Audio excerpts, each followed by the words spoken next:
And then on this pedestal was this it was like a flask, and it was like, you see a flask, and I clicked it. I'm like, oh, it's like, what do you want to do with it? Do you want to leave it alone, or do you want to drink it? Okay, Alice. I left it like alone. Alice in Wonderland. Exactly. I left it alone. And then I felt FOMO, right? Fear of missing out when you don't do something, and then maybe other people have experienced really cool things because they chose to drink it. So I chose to drink it, and then my health bar just disappeared.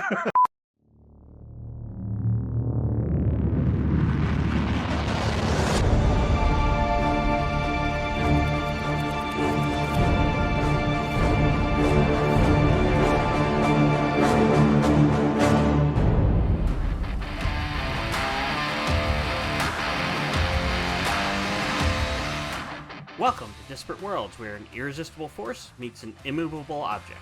I'm Mox, and this is Sechari, and we are comparing and contrasting the worlds of Pantheon, Rise of the Fallen, and Ashes of Creation. Yes, we are, Mr. Mox. I am doing so much ridiculous editing, I can't even see straight anymore. I know, right? But for once, we have hands-on knowledge. Well, you have hands-on knowledge. Yes, and, literally. We're gonna delve into that. Yes, we are. Welcome to episode 20, everybody. Good to have you with us. Before we get started, do the like and subscribe thing. Always a pleasure to have you here, but that would help us out. And that way we will not comment. Yes, and comment. Lots of comments. That way we will not be relegated to YouTube obscurity. Yes. Which we probably are YouTube obscure, now that I think of it. But that's okay. Who knows? Maybe we can claw our way out. Yes. We will see. So yeah, this episode, there are two things that we kind of need to talk about in the Ashes of Creation realm. The hottest, biggest item on the list is that Stephen Sharif has lifted the Alpha 1, this last weekend's Alpha 1 tests discussion. We can talk about it. We can't show anything though, so there's still a visual NDA in place, but the vocal NDA has been lifted, baby. I think this is proof that Steven is watching our episodes, though, because I did say, wouldn't it be great if Steven came to some compromise regarding the NDA, and lo and behold, 2 days later, this happens. Like, you are a prophet. Clearly, A equals B.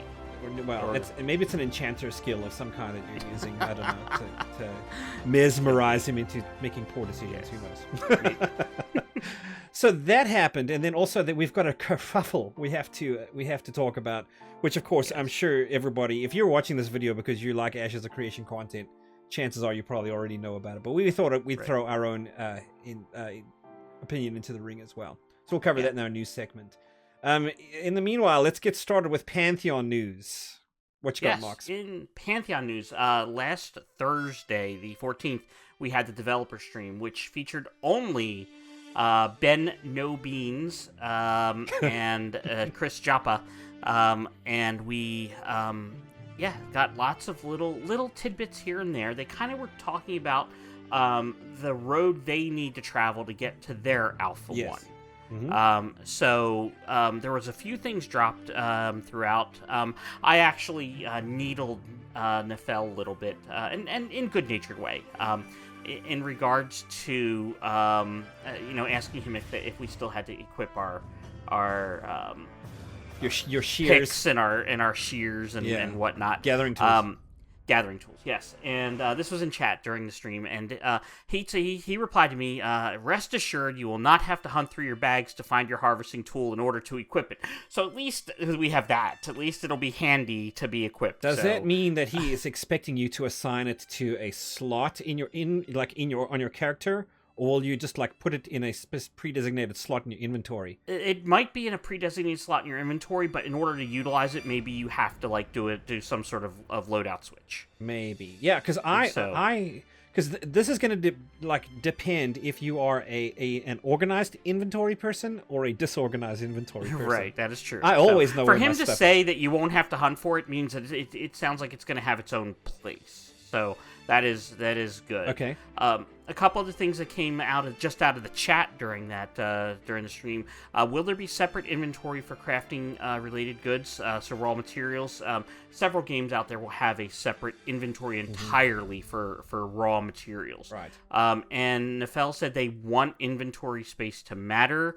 They want, but they are going to be evaluating that through alpha and beta. And make us make choices, but I think they also are going to be mindful of if it becomes too onerous, because they don't want to punish people, is basically what he said. Yes. And then lastly in the chat, he dropped a little bean. He said, psst, y'all want a bean? There are some crafting resources that are only found underwater.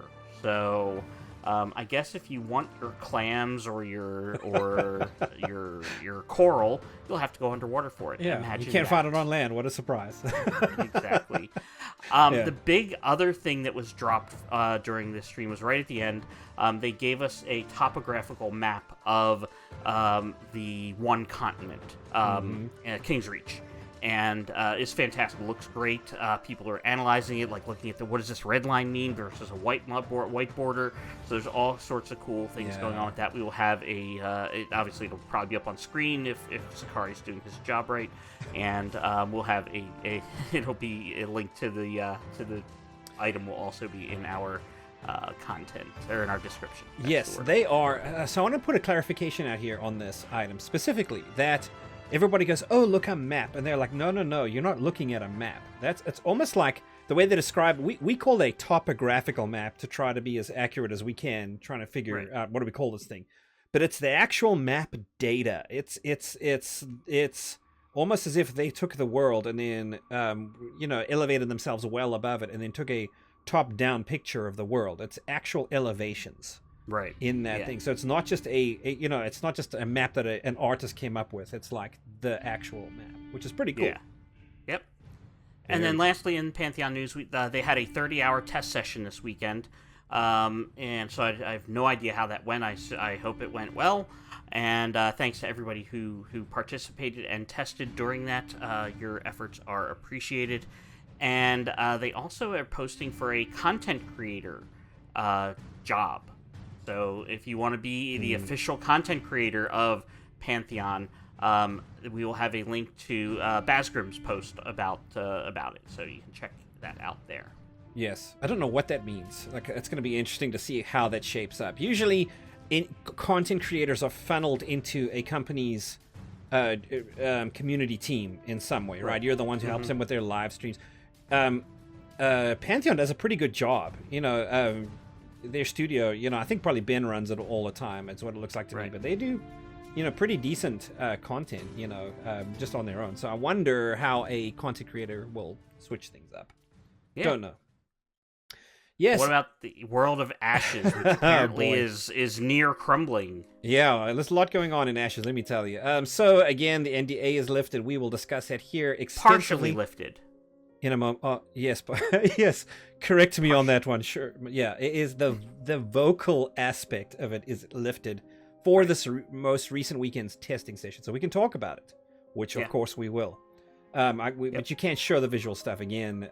No screenshots. Now they did allow us in the testing session to take screenshots or to take videos and stuff, but those are only for the purpose of submitting bugs or communicating back to the studio.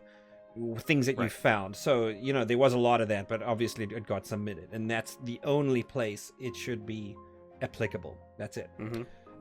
My first day that I ever played Ashes of Creation, let the record hereby reflect, was May 14th, 2021 at 9:36 p.m. Excellent. I wish I had actually recorded the first moment in SWTOR that I ever set foot on a planet, but... I did. So I made sure to do that. It's on that date. At that time, you officially became the rubber band man. I was, yes. We will talk about rubber bands. Can we cover the kerfuffle real quick for the news here? Yes. All right. So here's what happened, our friends. We don't cover New World at all. It's not one of our many Disparate Worlds. We have our hands full already covering the two that we do have. Right. But they put out a press release of sorts. That said, hey guys, all store items at launch will be exclusively cosmetic in nature.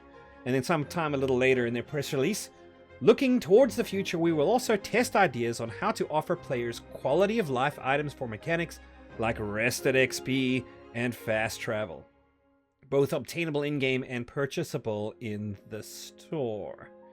Mox, does that strike you as a little bit pay-to-win-y? It's 100% pay to win. You feel that? You can't make the argument that it's not pay to win.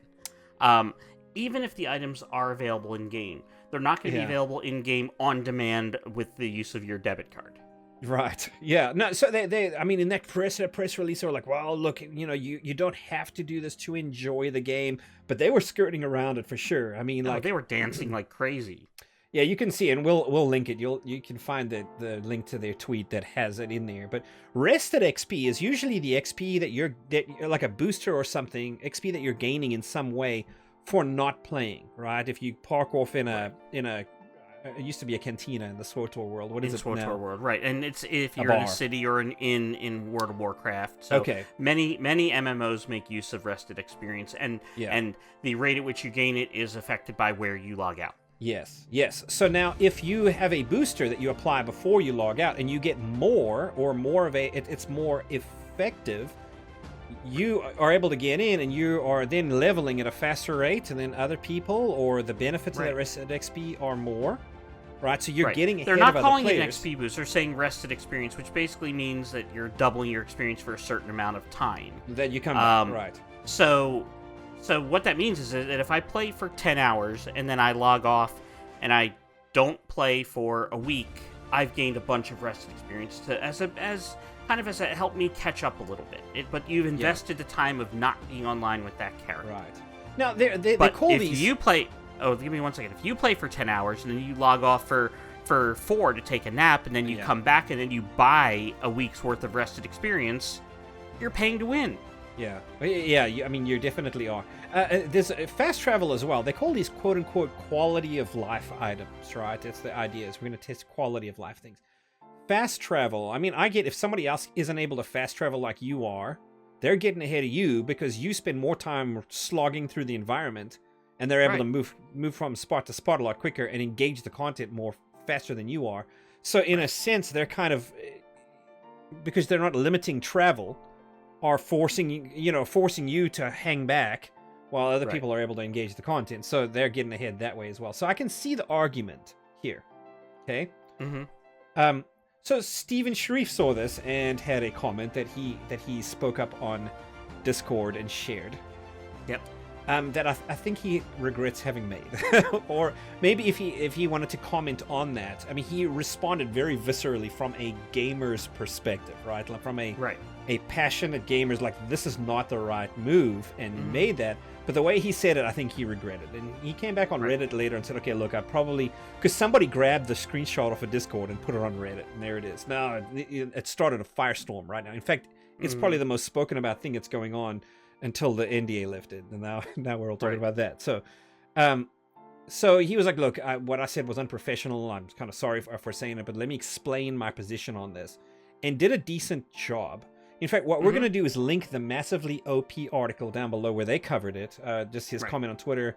Oh, by the way, it was pretty cool to see Chris Perkins, also known as Joppa, tune in and go, "Hey, I know, having to balance being a CEO."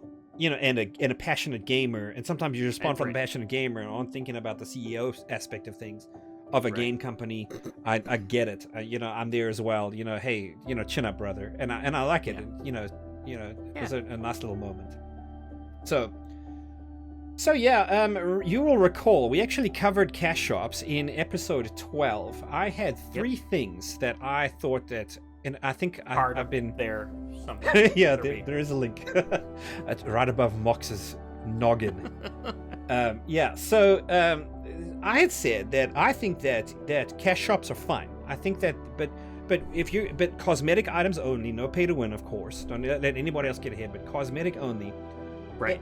Put some things on your cash shop that you can't get anywhere else in the game, but don't ever disincentivize running content, right? You should be able to get really cool cosmetic items by running the content or by crafting, right? The harder it is to craft, the more legendary and cool looking it should be. And the same thing with the content. And you shouldn't be able to craft any cosmetic item that you can get by running and reskins. This absolutely includes reskins, right? Right. But keep those worlds separate from each other so that you can get cool things by playing the game, by crafting the stuff, and of course by buying it from the cash shop. And make the cash shop a minor percentage of what all is out there. So that was what I argued. Mm-hmm. And I think I may be on the right track here. Yep, you and he are of the similar mindset. Yes. Right, yeah. So what he said to this was, in his kind of, let me explain myself article, or his post, he says, cosmetics, in my opinion, can supply additional revenues in a respectful way so long as there are in-game achievable visuals that match and exceed the ornate / complexities of what's offered in the cosmetic shop, and purchased cosmetics aren't tradable. That is key. Right. So that's exactly... Which is what separates SWTOR from this stuff, where, because in SWTOR you can buy all that stuff, that cosmetic stuff with cash, and then sell it in game. Yeah, so he's like, you shouldn't be able to sell it. You buy it, it's like bind on equip or something, or you bind on pickup, right? That it belongs to you and your character. Mm-hmm. You can wear it, right? But that's it. You can't trade it away. So there's no way essentially to gold sell using this kind of a mechanic. Right. And it's also what's out there, what you can get by running the content needs to be better than what you can get in the cash shop. Right. That is at least as good, if not better. Yes. Yes, that's very cool. He also continues. He goes, and I know we have taken our own flack from our pre-order system. Again, they have their own cash shop, right? Of which I tried my best to engage and explain how the packages work and how our cosmetics offered are used in variants to actually help build our world. Furthermore, cosmetics must be actual skins. And he means something serious with that word. Meaning the player must first achieve the actual mount or the building or the armor in the game and then apply the skin that they purchase. So you can't just show up in the game and, ooh, I'm going to put my skin on me, right? And we've seen, we can, in SWTOR, we could do that. Right. On day one, you could have the really cool armor. Yeah. You got to actually go earn the armor, and then the skin applies to the armor. So I know I've purchased a stack, but I will not have them available to me. Right, so it's going to have some sort of level requirement, or a gear level requirement, or something attached to it that will limit when you can utilize it. If you have a caravan skin, you have to have a caravan first, and then you can apply the caravan skin. If you have not achieved the caravan skin, you can't just go throw that out there and start to use it. So it doesn't allow you to get ahead in the use of it. So this has been an exchange. It's been a lot. I think Steven is... responded as a gamer and probably thought, oh goodness, I probably should have responded like a CEO. I'm glad we don't suffer with some of that same pressure. Or Steven, if you're listening, watching, make a shadow account. Right. On Twitter, on Reddit, make an account that is not named Steven Sharif. Steven with a PH. Yeah, there you go. You could, and we probably don't want to call it not Steven Sharif, right. Because that might be a giveaway. Yeah. But yeah, it's difficult being in the situation that he's in. I actually saw nothing wrong with what he wrote, but I tend to be a much more forthright person. You are. And so I'm the type that will just say what I think and not, I don't give Mox handles our social media for Disparate Worlds. I do. And sometimes I'm like, ooh. Yes. Okay. When you notice the numbers plummeting, you know that I've posted. So. Yes, thanks, Mox. Appreciate it. Oh, we'll blame it on Boomy. It'll be all right.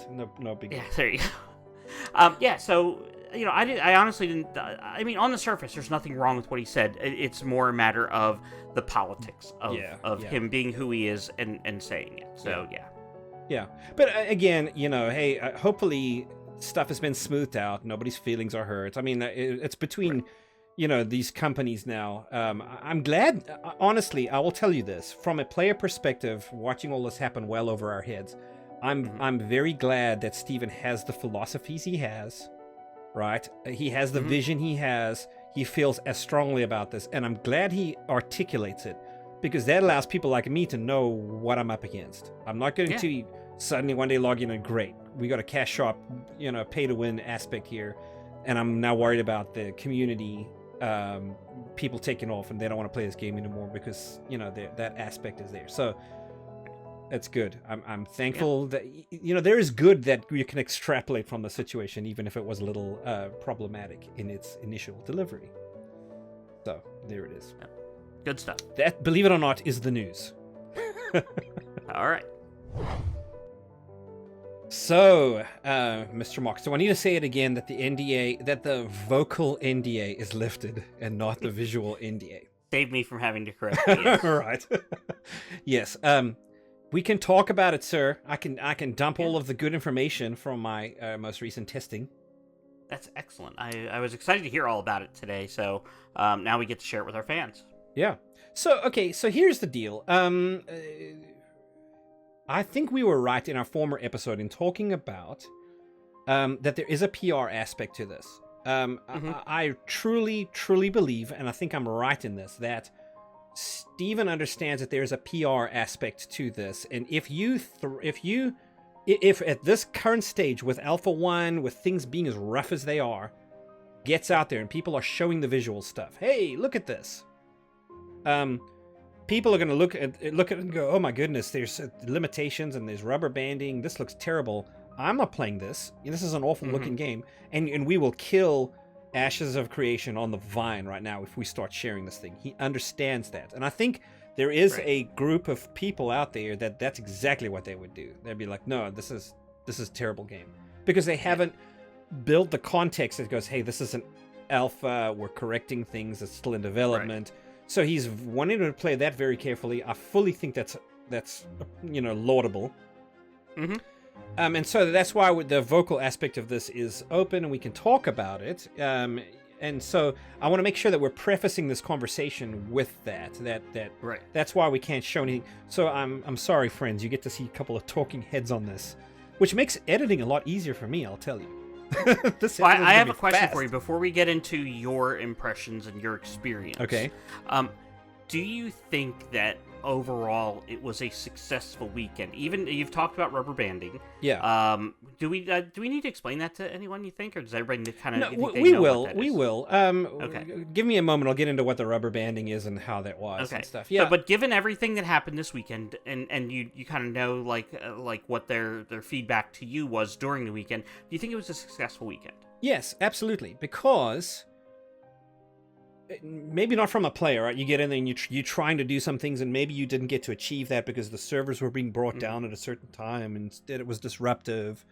But we're not doing it for us, we're doing it for them. And they were gathering metrics and and they've mentioned that it was successful. Like they got a lot of good data. There's a lot of good things. There was tons of bug reports that people found all over the place that they were properly well documented and they can follow up and go find those things and fix them and then work on those, and then the Alpha 1 proper, when we are launching the ability to see this, a lot of that stuff will be corrected, right? Okay, so you had like some sort of channel or forum or Discord server where you could communicate with the devs? Yes, there was an in-game bug reporting mechanism, which is cool. Okay. And you could just, here I am, this is my location, I'm trying to do this quest or whatever, and here's what I'm experiencing. There was also Discord ways available that you could pop screenshots that had a whole channel, and I mean, it was just like people were just adding things, and like showing with the video of, okay, here's how I do this, and this is not working like it should be. Good. So it's good to hear people took it seriously, and that the devs felt it was a good weekend. So yes. I'm happy for that. Yeah. So resounding success for this initial spot test weekend. Now there's a period of spot testing until actual middle of July. So I'm sure there'll be other weekends. I imagine if the NDA is still lifted on those, we'll be able to talk about those, and we will. So, right. Initial impressions. Let's start with character creator, shall we? Actually, sure. Yeah, okay. Let's start with character creator. I want to get to rubber banding. So I have not lost my. I mean, we don't have to belabor character creation. Like what did you have, race wise, class wise, customization wise? It was rudimentary. That was what it was. We had 3 different classes available to us. I think it was a cleric, the mage, and the tank. You could do either one of those. Obviously, male and female. You could do both. The males had, I think, maybe 4 or 5 different beard options available. For the races, there were 2 human. I forget what they're called now. Forgive me. I really should have. That's all right. The notes. We just know you as the Ashes subject matter expert, Guru. But that's okay. You can forget. Oh my goodness.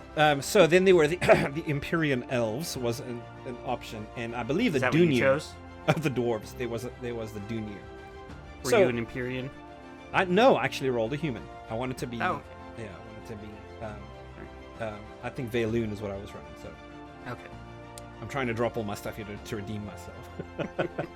So yeah, I mean, rudimentary, right? Not very much. There was no height and weight options available to tweak this and the character. It was just like, okay, pick one of your presets. Do this. You know, one of 4 or 5 different hairstyles. The hairstyles that we have seen them showing off were the hairstyles that were available. Oh, okay. Plus 1 That's or 2. Cool. So you know, those were cool. To see them in action, very very cool. Okay. But very limited, right? And really, one of the things that I think they were trying to test was, can you spin up a character by going through this thing, getting in there, the load screens, etc., and then now you're in the world. So you start in the world and you plop down and not like boop, and it was like boop boop boop boop boop. People like coming in all over the place. I mean, it was wild. Rubber banding is when you're running along and your computer is chatting with the server saying, okay, this person is moving from A to B at this rate, but the server can't quite keep up with that. And so this every now and then there's a periodic refresh that happens where the server goes, okay, I've got you here. And so your game, you know, because the server's behind, you've been running ahead and now suddenly you're further behind. Now, if that happens enough, and that's like being pulled back on a rubber band, I think is probably where the term comes from. It can get unplayable if it gets heavy. If it's periodic, you can soldier through it. There were a time or two where the rubber banding got to the point where I said to myself, okay, look, it's going to take a break. This is frustrating. It's taken me half an hour to walk to that NPC right in front of me. Time to call it for a minute, right? I mean, so to keep my own, you know, self-managed, I was having to, I'm gonna take a break now. This is alpha, right? Gonna be, you know, what it is. I would go do something else. I'd come back and it was like, hey guys, we've cycled through a number of server restarts. All of the servers should be available now, right?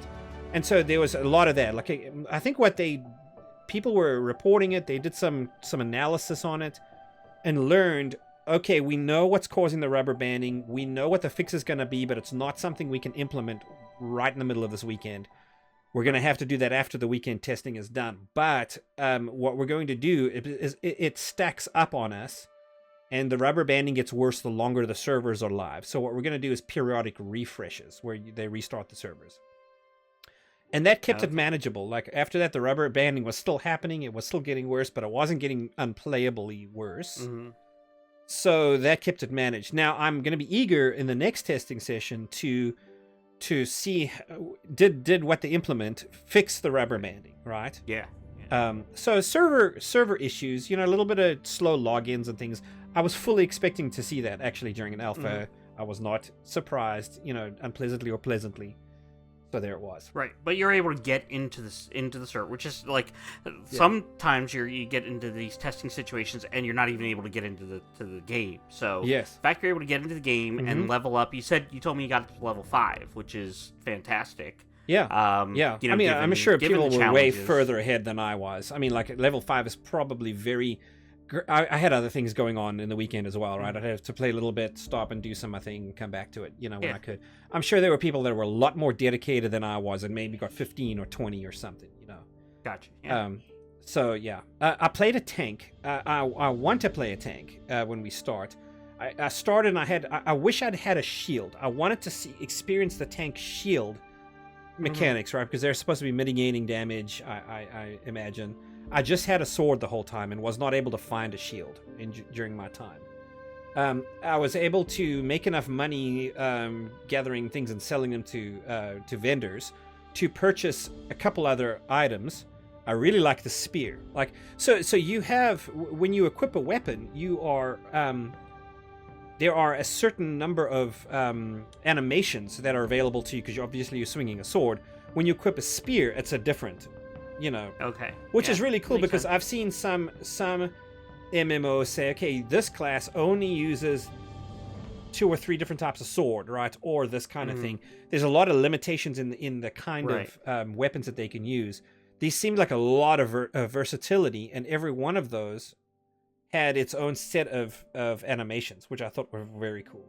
So this is more like kind of like Assassin's Creed. Yeah, Odyssey, absolutely. in Yeah, that when you feels equip a different weapon, you get a different Right. set of animations. And maybe more range, right? You get reach. Right. I think it's a Dungeons and Dragons term, right? When you get reach, when somebody, you have a spear and they're further away. So yeah, that was cool to For see. It was limited. I was able to do some quests. There's some running around where the kill counts is the rudimentary thing, right? Go kill 10 of these. I did manage. There is a hybrid system here in Ashes of Creation where there's tab targeting, which is by far easy. Tab, there it is. Now you've got it targeted, and all of the 1, 2, 3, 4, 5, 6, the action bar skills will act against a tab targeted. They auto target. You have to hit, I think it was Q, to bring up a little cursor over the shoulder or a little crosshair. That then you could, and I did mess around a little bit with a mage where you flick a wand and it throws like a slap, almost kind of a thing, a spark of some kind at range. So it was helpful for that because you could bring that up and you could aim that and kind of flick some magic, in the direction of at a different target than you had the tab targeting on. If you wanted to, but typically, Right. I mean, like as a mage, if you're trying to keep distance. That's your way to do it, right? Fireball was pretty cool. I mean, there were some cool things. I played the majority of my time on the tank, though, so it was obviously close quarters. I had to get in. And I found with the tank, using that was tedious. I could just hit... Because you're too close. Yeah, oh, no. I'm sorry, I misspoke before. Z, I think, would bring up that mechanic where you can... Okay. You see, Q was the auto attack. Okay. Not an auto attack. You had to hit Q in order to attack. But it's like the non-mana burning base attack, right? And the spammable attack. And that's what you're hitting with it, and you throw in something bigger, right? I was able to like rend the ground. There's no auto attack. It's you have to push a button for each action. No auto attack. And I did see that in some of the feedback. Somebody was like, I'd like to auto attack. Yeah, that would be cool. I mean, for a base attack, I agree with that. I think that there needs to be an auto attack. Like if I have to, I'm gonna break keyboards if I have to hit Q every time I want to do a basic attack. Like that seems to be a bit much to me. Although, I mean, honestly, I would say for the range classes, that makes a lot of sense. When you're you're up and getting the blood on you, just hack and slash. I mean, mashing on the keyboard is what you're doing. Like I didn't feel like it was tedious in any kind of way, just hitting a Q over again. So cool. So I'm curious. So you mentioned to me that you did this cave quest. Yes. How are the quests marked? How are the people that are offering you a quest marked? Okay, so I struggled at first with the navigation because you'd bring up the map and there's the map, but it wouldn't center on you. It would be somewhere else. So you'd zoom in somewhere else and it'd be like, this is not me. And then I was like, hey, is anybody else having trouble with navigation in here? And somebody's like, oh, you're on the map. Just zoom all the way out and you'll see. And when you zoom all the way out and then you bring up your quest log, which is, if you hit your quest log, it opens the map plus the quest log. Mm-hmm. Or you can just open the map. I don't mean where they're quests attached. are on the map. I mean the people, like the quest giver. How yeah, are they? Yeah. So I'm getting to that. Right. So yeah. So there was a marker, and they've got them colored. Like, so I think I know where you're going with this. A quest giver is going to give it to you if he's got a very bold, very green name. That's a person that has something for you. And there is on the map, if it's a person you're supposed to speak to, there's like a diamond icon with an exclamation point in it, right? So you at least know, okay, I'm supposed to speak to that person by looking on the map once I had it figured out. Mm-hmm. But yeah, go ahead. What do you have to say about color? So yeah, I'm let me be all tongue-tied. I want to ask Steven what their accessibility options are going to be here. Yeah. Like, will they have textures on that? Like, will they make it striped? Yeah. Like for colorblind people, like, is there going to be something that will assist them in locating these people, Right. because in typical MMOs they have a big exclamation point over their head, so you know that's the person that you need to go to, and then they have a question mark when it's time to turn it into them, so there's like a visual thing. Even if you're colorblind, you still see the shape of it. Yeah. So what is going to be the accessibility, and this may be, again, too early to sort that out. If you're colorblind, right, can you see that green? Right. Do you have colorblind testers in your pool? Like, have you sought them out to see, is this something that you can you can be dealt with? Right. Now, let me be fair. It's big and it's bold. I mean, they've bold-faced those names. I mean, I grant, if I imagined I was colorblind and couldn't see it, it would probably show up to me, I think, well enough. I mean, I think I would like to actually hear a colorblind person's perspective.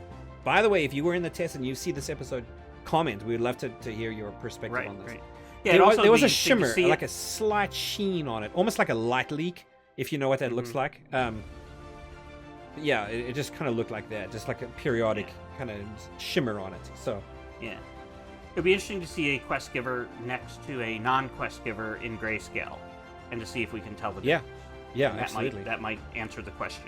Yeah, the moment I can, let's try it and let's see. We'll put it on the show and see what you guys think about all that. So, yeah, no, I think that's a valid concern. Once I figured out how to navigate, things weren't as bad. The trick was to zoom all the way out of the map, select what mission you wanted, and then it would track it on the map, and I could say, okay, I'm supposed to trek all the way over there or there, and it was fine. I did get to visit a node, by the way, that I think it reached level 3. Excellent.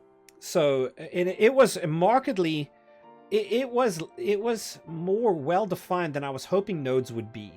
I came upon this. And immediately, okay, this is a node, right? There's a walled off area. I mean, it's walled. There's a wall around the whole city, and there's a moat outside of it. So you have to find the break in the moat and then go across into, through the wall into the city. And it's very well defined. I was hoping that definition might only be there because it was tier 3, though. If you came across it at tier 2, it may not have been so well defined. And that's true. Maybe that's a fair argument, right? Because at tier 4, I would expect some defenses to go up. Right. That stake wall needs to become a stone wall, and then it needs to become a fortified, at level 5 and level 6. It was, and it was a tier 3, so I think that's probably fair. I would expect it to have some parts where it's not quite as well defined. You know what I'm saying? Where you can kind of walk into the city, maybe some parts of it are still kind of campy a little bit. There wasn't, it looks to me like but the difference between 1 and 2 and 3 is actually very well defined, right? Okay. And you're walking up on a tier 3 node when you see one, compared to, okay, this is in progress, it's growing, kind of a thing. It doesn't feel quite as immersive, I think, in that respect. So, yes. So, you had an experience you'd never had in a game before. Oh, getting pwned, you mean? No, well, besides that, I meant the fact that you died and had to regain experience. No. Getting pwned was part of the. I've never experienced debt before. So yeah, no kidding. So you're building your bar, right? It's fine, and then I somehow got overwhelmed. I got into some. Oh, I know what I did. I know what it was. I made a stupid decision. I went down some. It was actually worse really cool. than making this content that we do. Right. Is it all a stupid decision? I'm trying to unpack this now. Oh goodness, I'm going to start an existential crisis. No, so I went down this. It was like a kind of you wouldn't think it was a castle or something on the outside.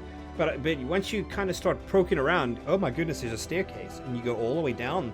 Oh my goodness, there's a whole room down here. There's a whole complex underground here, and this is really cool. And then on this pedestal was this.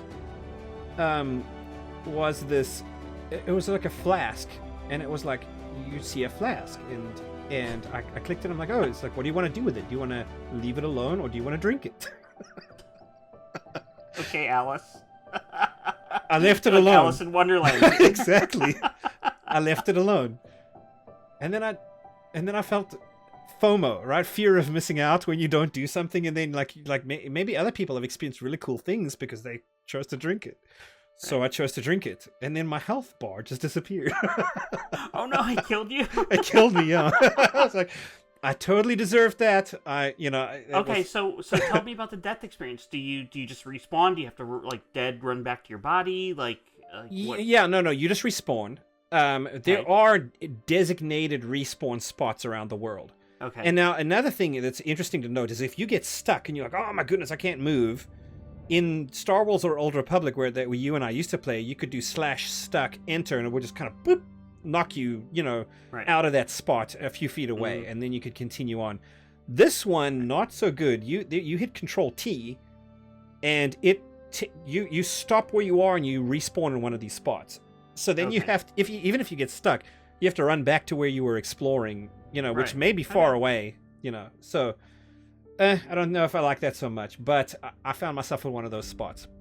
Okay. With a bar now down below my experience bar that was about that long, that I had to go do 2 quests to make go away before I could resume getting 2 whole quests. What'd that take you? Dude, excluding the rubber banding.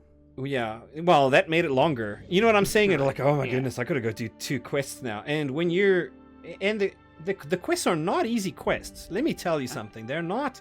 It's not, hey, go kill 10 of these. It's gonna take you a minute to go kill 10 of those things, right? And those are the easy quests. I was able to experience a cave. I found some quest said, hey, go to this cave. You need to go find these 2 people, whom I never found, by the way. No. Because the cave was that vast. But going into the cave, I got to fight those raptor things. There were those mushroom things. Those things are kind of cool to fight. The little fighting mushrooms.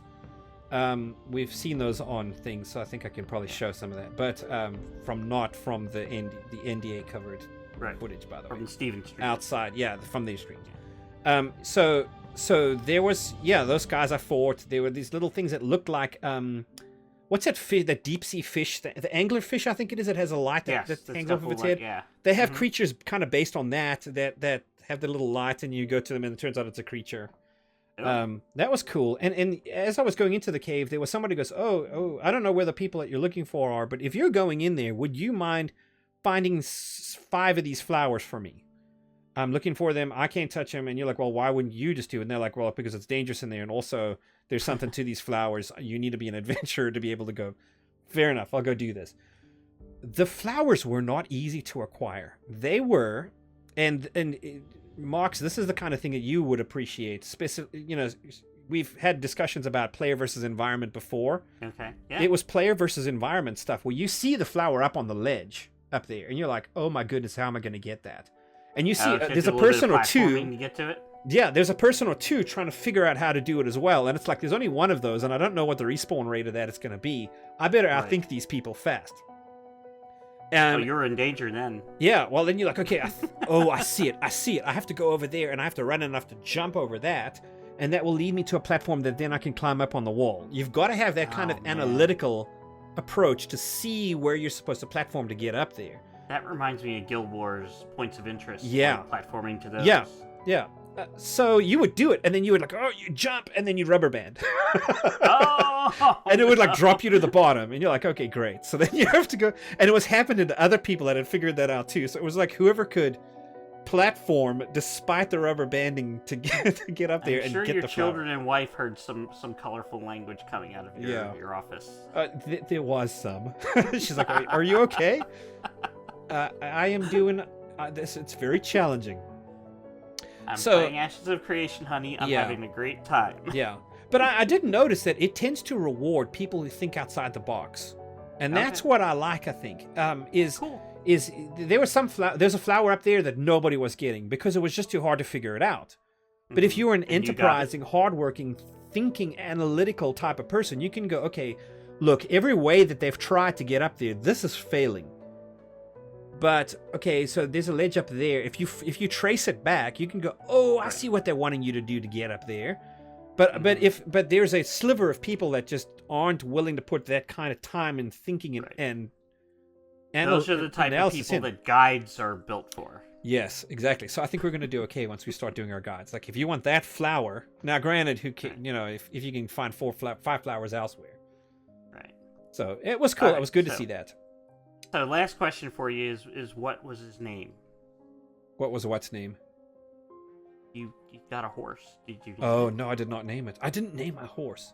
It was white, though. Gosh. Oh, okay.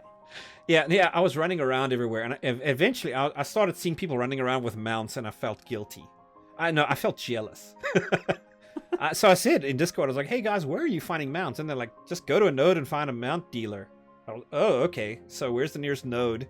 And that's when I went to the node. I went down there, managed to found a mount dealer, and I was like, okay, I probably won't have enough gold knowing my luck. Turns out there's a gamut of them. You can buy them for as little as 50 gold.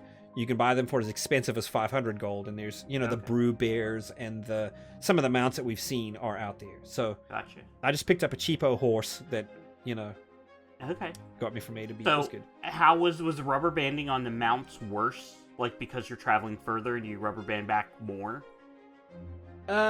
Yes, I would say it was. Actually, the way that with the mounts, the way that the rubber banding was hurting me more than when I was on foot was because there's changes in elevation, right? If you're going down a hill and you're just hauling down this hill, when you rubber band back, you're higher up the hill, right? And then it'll like rubber band you forward to where you were, but now you're at altitude.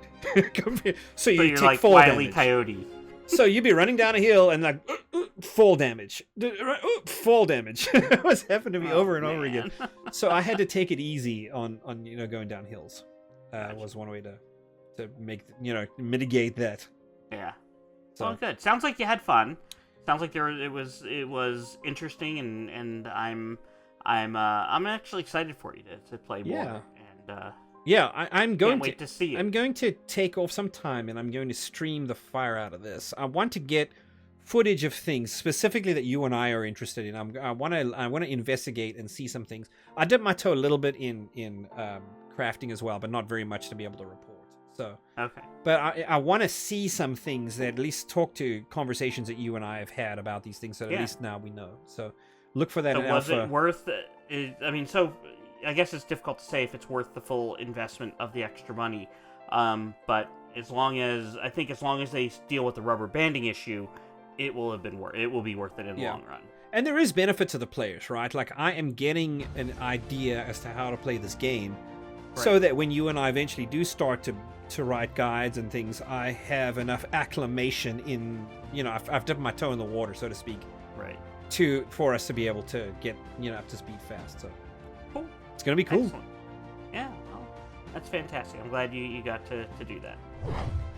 Check us out on Facebook at facebook.com/Disparate Worlds, on Twitter at Disparate Worlds, and at disparateworlds.org. In addition, on our website and in the description below is a link to our Discord. Please join us there. Thanks, guys. I definitely appreciate you listening to me flap my gums all episode long. Even Mox was like, "Geez, shut this guy up. He's getting serious." Right. We definitely appreciate you guys being here. Much appreciated. Thank you for watching. Drop a comment. We'd love to hear what you think, especially if you've been in this Alpha 1 testing as well. Love to hear your thoughts. Don't forget to do the like, the subscribe. There's a notification bell. If you hit that, you won't miss upcoming episodes. That's cool. And all of that said, thank you guys. Much appreciated. Remember always to be immovable in your principles and irresistible in your passion.